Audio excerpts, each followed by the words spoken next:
Hindi ko sinabi na yan lang dapat, no? But for a short paper, yun lang yung ilalagay natin. No? And then you have identification of the solution. Under that, you have to include what the solution is. You discuss how it works, okay? Why you are recommending it? Is it effective, etc. And then how is it going to be implemented? Who are the people involved or who will be involved in the implementation of your solution? And then lastly, evaluation of the solution, right? Okay, so I'd like everybody to read the first paragraph.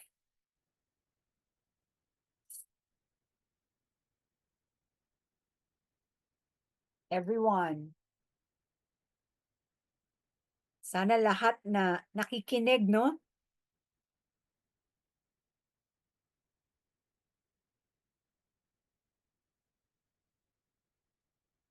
Okay, so this is the first one. This is the description of the situation. Okay, so if you would read it very well, you will notice that there are smooth transitions from one point to the next, down to the thesis statement. All right, so this is a much shorter text than the text that is required of you. So you will notice that there are only 3 sentences here. But just the same, this paragraph, all right, provides description of the situation. Okay? Next one. For a while, huh?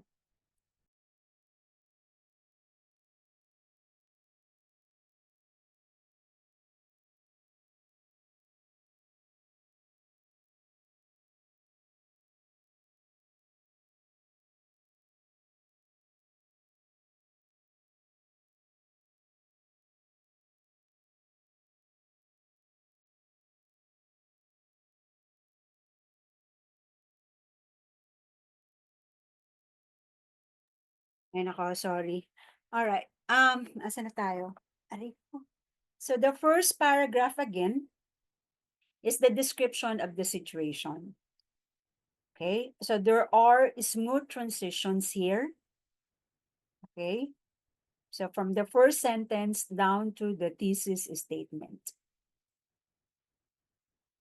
So sabi ko, yung papel ninyo, your introduction or description of the situation is a paragraph of 10 to 15 sentences. Ito, 3 lang.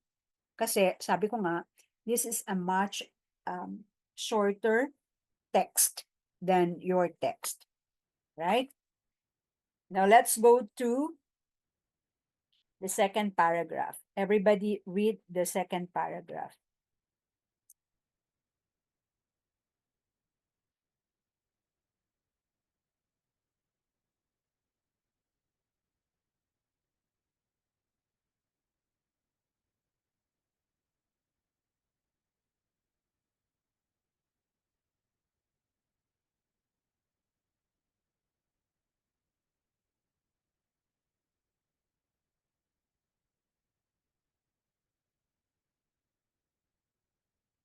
Okay. So it says here, although the mechanism of bleaching is not fully understood, right? So in other words, definition of bleaching, yung mechanism of bleaching, diba I told you that when you write the problem, you're actually writing an extended definition. So ito, sinasabi lang, what happens, right? Paano nagkakaroon ng bleaching? No?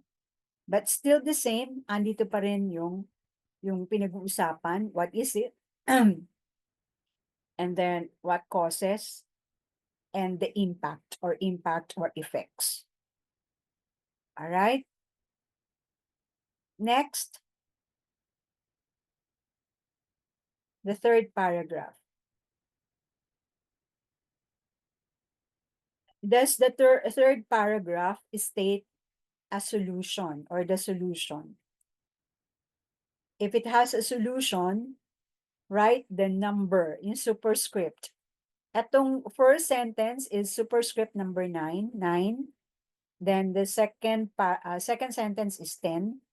Third is 11. 12 is the fourth one. So if there's no solution stated, write 0. Okay, write 0. If there is a solution, write the number of the sentence that states the solution. Please write your answer in the chat box. Send it you send it directly to me.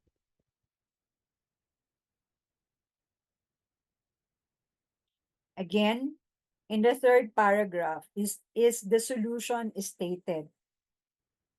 Or is there a solution? If there's none, you write 0. If there is solution, or if the solution is stated, then you write the number of the sentence. Please write your answer in the chat box.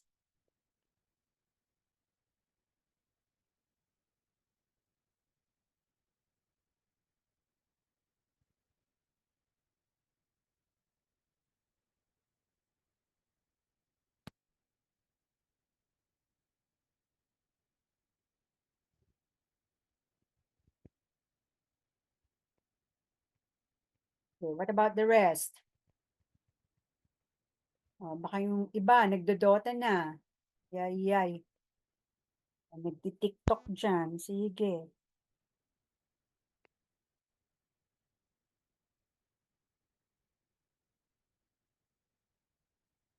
Okay, so thank you for your answers.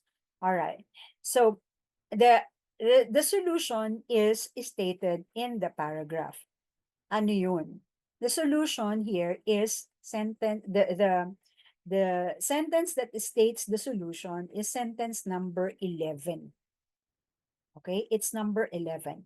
One approach currently under study involves transplanting healthy coral into a bleached reef. All right, that is the solution. Now, what about sentences number 9 and number 10? Number 9 and number 10 are what? They are used to introduce the solution. Okay, they are used to introduce the solution. Now, my next question, is there evaluation, or has the solution been evaluated? If it is not evaluated, if there's no evaluation of the solution, then write 0. Otherwise, write the number of the statement that states the evaluation of the solution.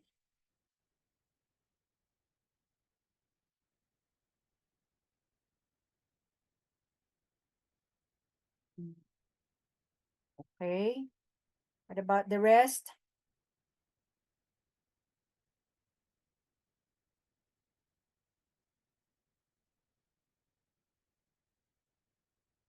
What about the others? Only 6 have responded.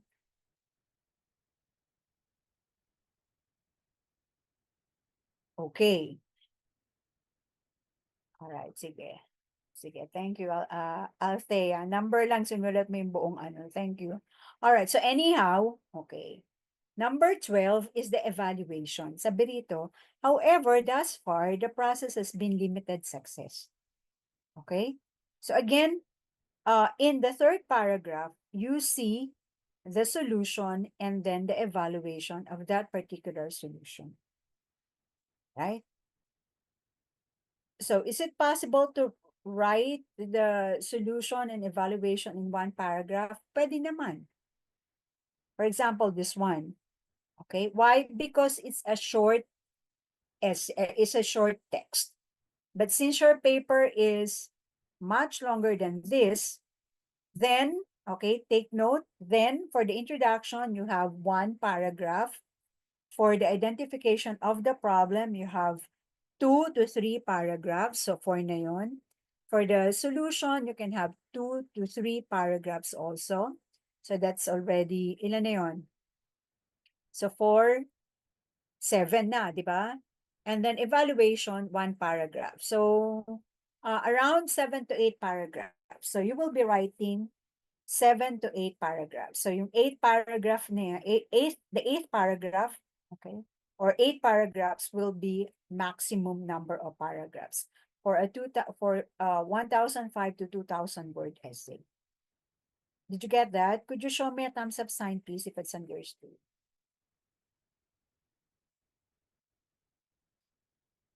All right. So, although this text has only 1, 2, 3 paragraphs, it has the 4 parts.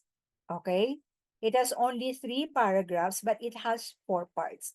4 parts: description of the situation for the first paragraph, identification of the problem for the second paragraph, and then third paragraph, you have the solution and then the evaluation, right?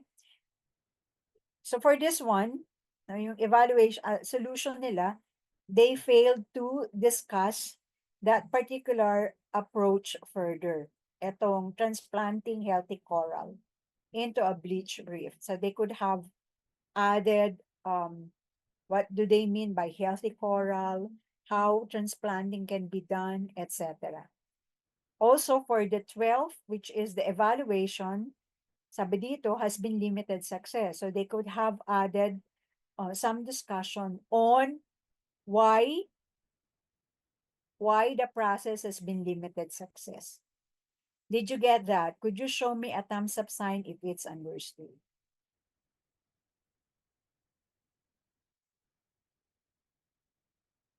Okay. Right. Now, so again, no, you're going to write your first draft. You have to be prepared with your first draft on Friday because you're going to have peer editing. Okay, peer editing. So that you can help one another or your partner group to improve their paper. And when you do, you are also going to improve your paper. So your paper will look like this, although sabi ko nga, hindi siya 3 paragraphs lang. Okay? It should be 7 to 8 paragraphs. But it depends, no? Pwede naman 6 paragraphs kasi if you have 2 paragraphs for, or maybe usually 3 paragraphs for the problem kasi you have definition pa, di ba? And then causes, and then effects and or impacts. All right. But sometimes you can have 4, especially so if there is an existing solution.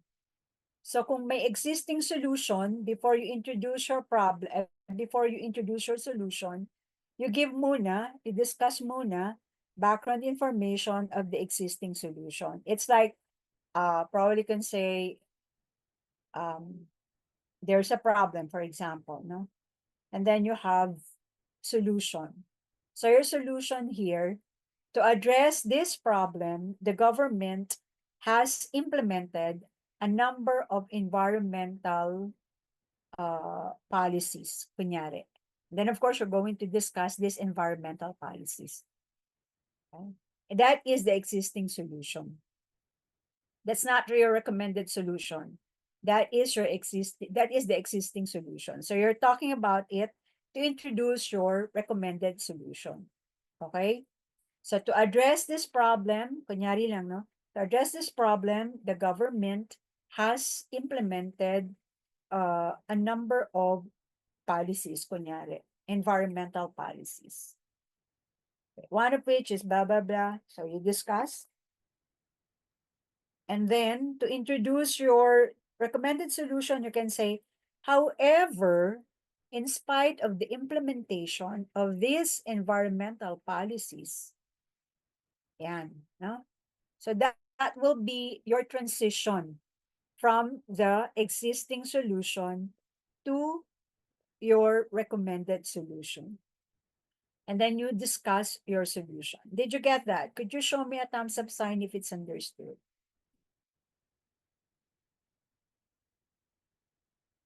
Okay. Right. So, yung iba hindi na kumikibo, no? Sige. Baka yung iba nagtataas, nagta-thumbs up, pero nagta-thumbs up lang para for the sake of, you know. So again, you listen very well, so that you will know what you're going to do when you have your group meeting. So you can contribute to the tasks, right? So you're going to submit your draft. So be sure that you have your thesis statement there. It should be written in bold. And then you cite your sources in the text. So when I say in the text, for example, this one, so you can have the information first. Ito. And then you write the source where you got the information from. Use APA documentation style, right? You can also cite your sources by stating the name of your source. Inside the parentheses is the year. And then you have your reporting verb claimed. And then the information. All right. Now, with regard to the reporting verb, there is a list of reporting verb in your file. So go to problem solution, you look for reporting verbs there. Okay, so instead of using according to, said, you can use different reporting verbs. So choose the appropriate ones. Okay? So in the file, makita nyo doon yung reporting verbs. When will you use claim? When will you use argue? When will you use state? So yung mga ganun, no? They are all in the files. No? Inilagay ko na doon para hindi na kayo maghanap o mag-research. Right? Now, with regard to this citation, it's not clear. It's not clear, however, they cited, no? Etong si Mayor. It's not clear kung saan dito ang information coming from Mayor. Kasi ito, etong kay William, claimed that. Hindi natin alam kung hanggang saan yung kay William dito. So you have to be careful when you cite your sources. All right? Do you understand? Look at this. So Williams and Bimkley Williams claimed that. Hanggang saan yung information that comes from William? Okay? At hanggang saan yung kay Mayor? Alright? So, cite your sources in the text here. That's what you call in-text citation. And of course, in your list of references. Use APA documentation style. Okay? Since you were asked or you were instructed, I gave that as your assignment, diba? Na do individual research based on your thesis statement. So I ask you to do research about the causes of your problem, about the problem, causes, effect, right? So what you're going to do is to share yung inyong mga nabasa, diba?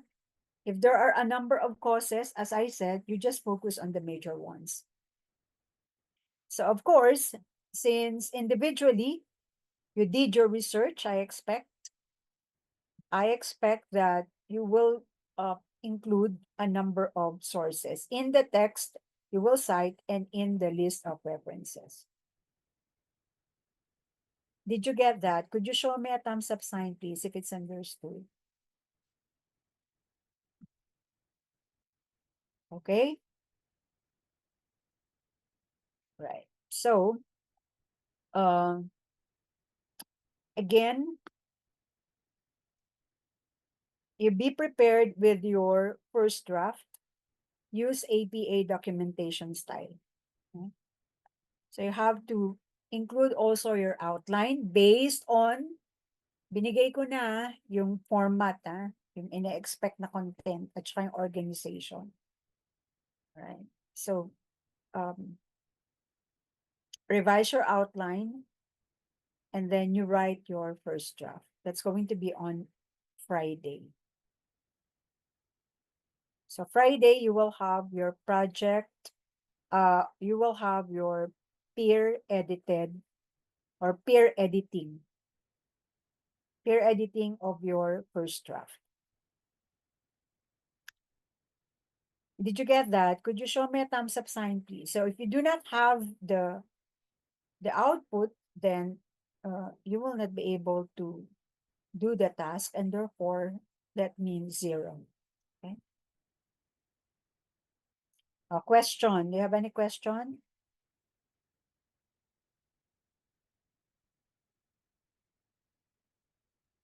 Let's say for some parts, wala pa kayong nakita. Halimbawa,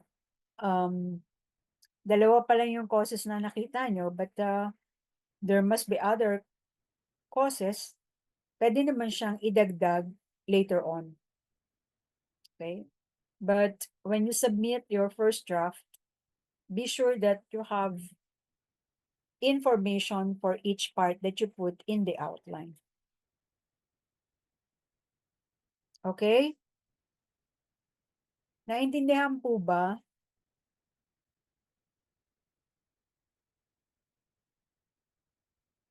Okay, sige, mabuti naman. So may tanong?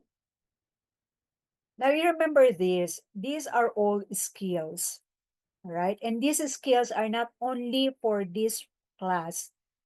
These skills are the same skills that you're going to apply when you are asked to write in other subject areas, right? Whether it is problem solution evaluation essay, halos pareho naman yung skills. Especially when you are writing your thesis, when you write your thesis before you graduate. So part of which pala is to create an outline of your study before you graduate. So dapat marunong kayong maggawa ng outline. And of course, you're going to defend your outline. Paano nyo i-defend yung outline kung hindi kayo marunong mag-outline? Ano ba yan? Paano nyo i-defend yung outline kung ang isasabi mo ay yung dati nyo nang sinubmit at hindi nyo ni-revise? Okay? Miss, will you post po sa Canvas yung exam? Nandun po siya sa file. Okay? Christine, nandun siya sa file. Okay? Even the reporting verbs nandoon. You can download, especially reporting verbs, and you can make use of them in other subject areas. Although I got them from the internet, but I got them from credible sources. But you can download them and make use of them when you're writing for in other subject areas. Okay? So ayusin na siya. Okay? Ayusin na maayos. No? Dapat maayos yung outline bago kayo magsulat. Medyo nahuhuli na kayo kasi ang daming tawag din ang daming ano ba yan? Ang daming ay na gumana yung utak ko. Ang daming suspension, no? Tapos umattend kayo ng Lazare, so medyo nahuli na yung klase ninyo. Okay? Anyhow, yun lang, no? May tanong ba? Do you have any question? We will also have, if not this week, next week, your project peer evaluation. So you're going to evaluate your classmates, your group mates, I should say, in advocacy material, also in problem solution in terms of contribution. So we'll know who's contributing and who's not. No? All right. Ano pa ba? Okay. On the 8th, I will try my best to go to class and have face-to-face class on the 8th. You will be informed anyway. Pero, yeah, most likely papasok ako ng 8th, no? Face-to-face. Otherwise, we'll have a synchronous class. And then on the 15th, sana okay pa akong makapasok ng 15th face-to-face. Yung 12th, ano naman yan, 'di ba? Online naman yan. On the 19th, kasi I will, okay, should I say this? Anyway, you should know, no? I have I have to go under the knife on the 18th, so it's going to be a big day for me. Kindly include me in your prayers. But on the 19th, siguro gising na ako niyan. On the 19th, kung hindi, kung hindi, no? Kung hindi, there will be tasks that you're going to work on. So, 19 could be synchronous or asynchronous. Okay? And then 22, most likely, hindi na ako pwedeng pumasok, hindi ako pwedeng magbiyahe. So, most likely, we'll have online class on the 22nd. Right? 26 will have online class, 29 online also because that's your presentation. So hopefully I will be able to go to class face to face on Friday and the Friday after this week. I hope it's okay. I hope you understand. Could you show me a thumbs up sign if you understand the situation of your teacher? I'm sorry, pero natatakot ako. Okay, so kindly include me in your prayers. Sana hindi masakit. Alright, so anyhow, okay, para hindi sumakit ang aking pakiramdam, ayusin ang ating outline, ayusin na yung papel, no? Para lahat masaya sa Pasko, papasa. Okay? Kindly contribute because most of the tasks are group tasks. Alright? So, meron pa bang tanong? By the way, kailan ba ang kailan ang exam week? Kindly check nga po ang exam week. Aray ko. The grade consultation is on the 11th. So I think, kailan yung exam week? Do you have the schedule already?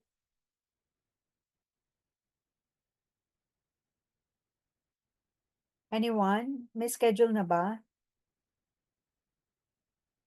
What I know is that consultation is on the 11th. It's Zoom also. It's from 1 to 2. Okay, I'll post it. So, before the 11th, yung week before the 11th, that's your examination week.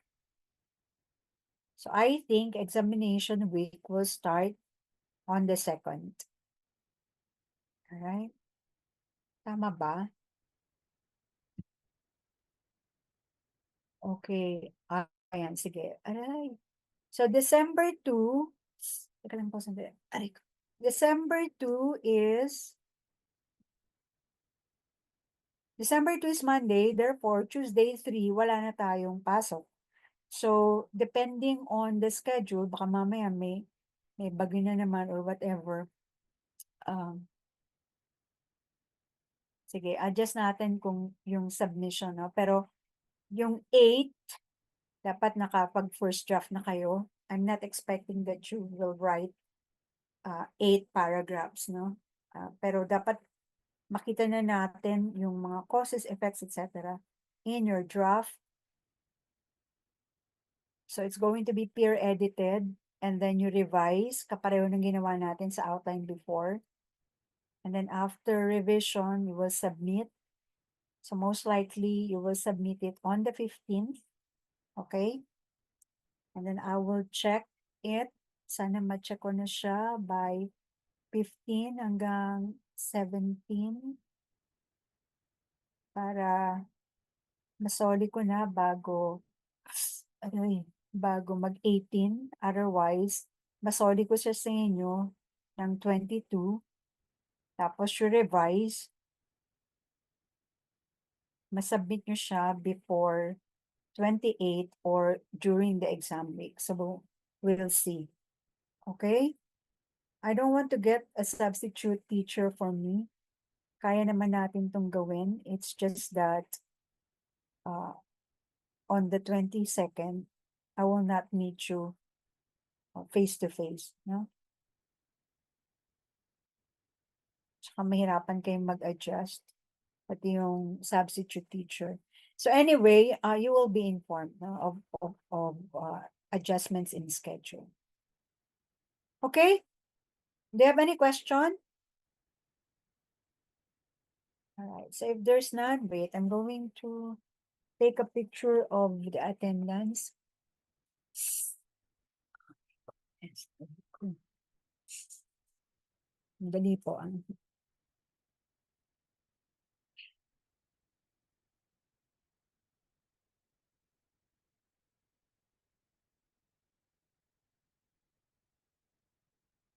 Lang.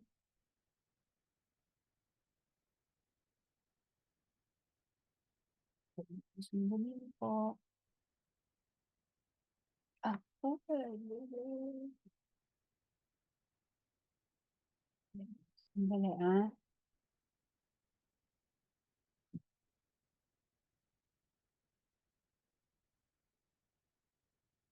For a while, before you go.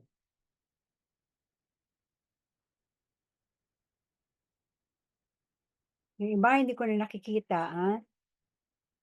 Palaging absent, no?